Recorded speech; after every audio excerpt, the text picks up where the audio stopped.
Faye swung the mansion door open, gesturing for Cassandra to come forward. "Welcome to my humble abode," he shouted with enthusiasm. The others had been there before, so he cared less about their reactions. An edifice that transcends mere architecture to embody a legacy of elegance and heritage. This mansion, standing before you in all its splendor, is a meticulous reconstruction of the original structure that once graced this land before the tragic conflagration that claimed that which I held most dear, Faye recounted in his fanciest voice, one he had practiced in the bathroom for years while he showered. "Why is he talking like this?" Cassandra asked, annoyed as she limped forward. "Just let him finish," Michael pleaded. "This gets longer each time," Walter lamented. "Every element you observe, from the resplendent facade to the ornate interiors, has been recreated with painstaking precision.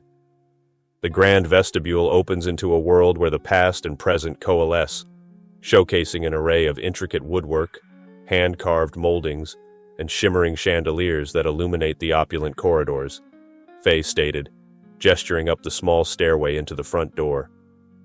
Cassandra suddenly shoved past him and into his home. "Michael!" Job barked as he marched inside. "Put that medical degree of yours to good use and check on our guest every now and again."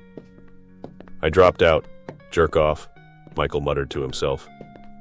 Faye stood by the door, waiting for Michael. As Michael approached, Faye quickly gestured to slam it in his face, then paused, blocking the door. "Why you so dirty, Mikey?"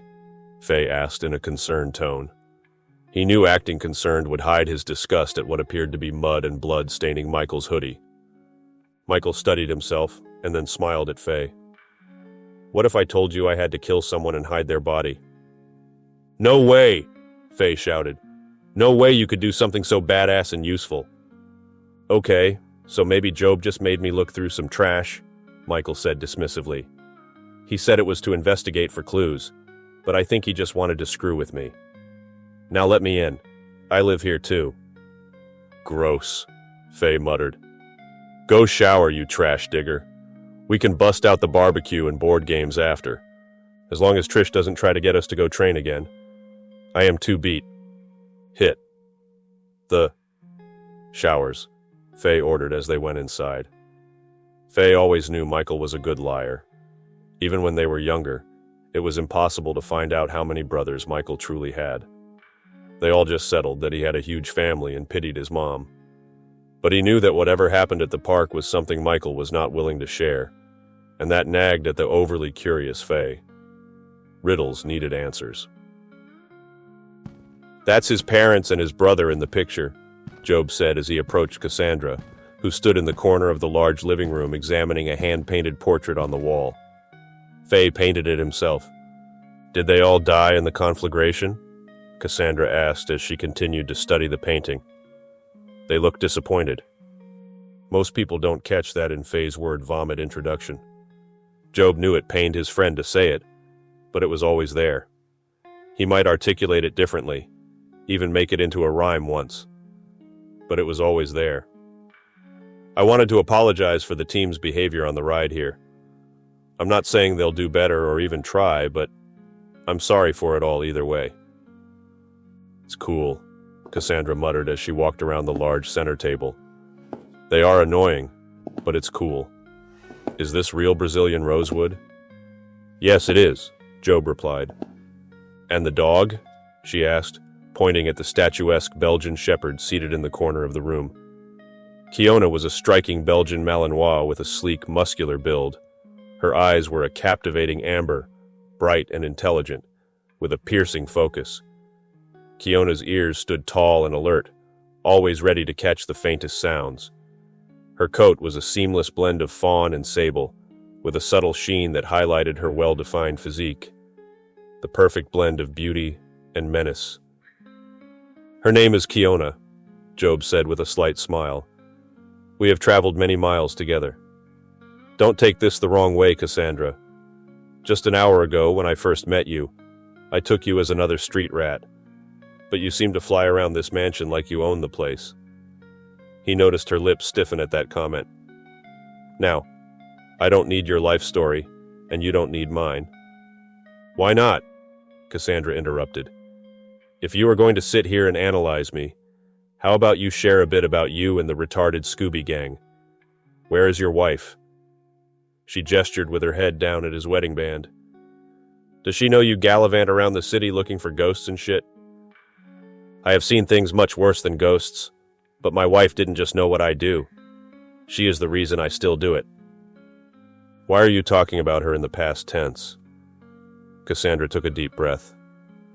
Before you answer, just pretend I didn't ask to walk into another tragic tale. You didn't walk into some tragic tale. You walked into the lives of strangers crazy enough to try to stand against the things that even the police ignore. Tragedy isn't a coincidence in this life. It's a prerequisite. So if you don't want to share with me your life story, that is fine. Just tell me what we need to know to find these kids. All right then, Cassandra muttered. But first, what tragedy haunts the two lovebirds disappearing to the shower together? She asked, gesturing toward Michael and Trish. What was their misfortune?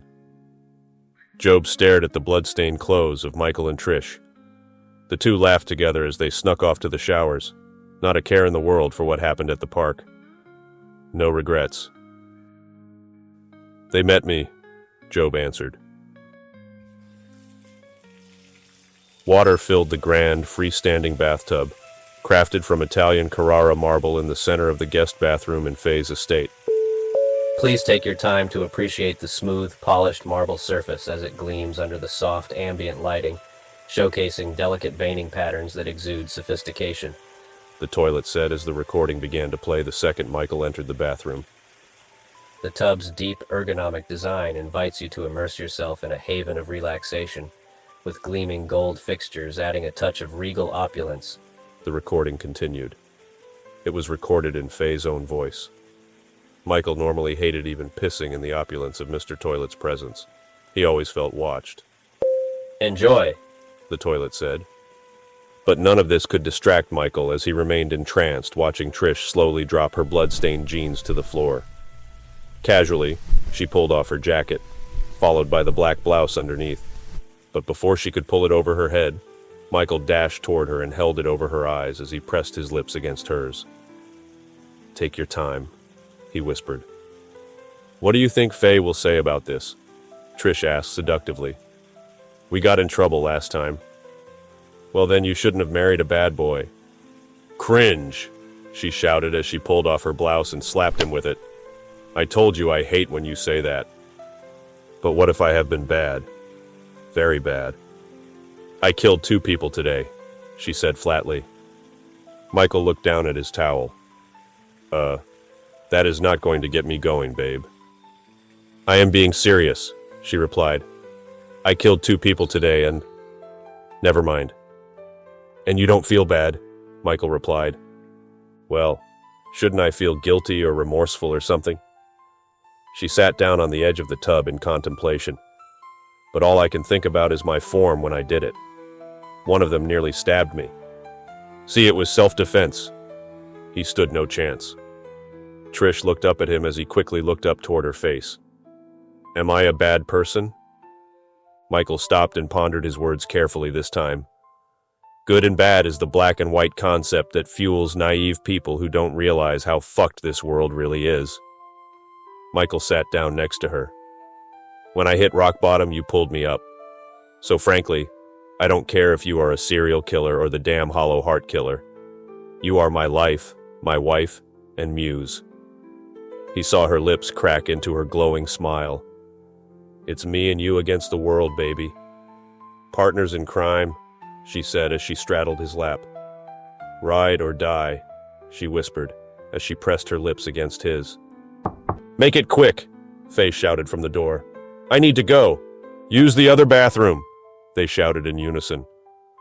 Michael knew Trish had already moved on from the slight self-doubt she held earlier, but he had a bad feeling that the rest of the world might not be as quick to move on from what happened at Paris Hill Park.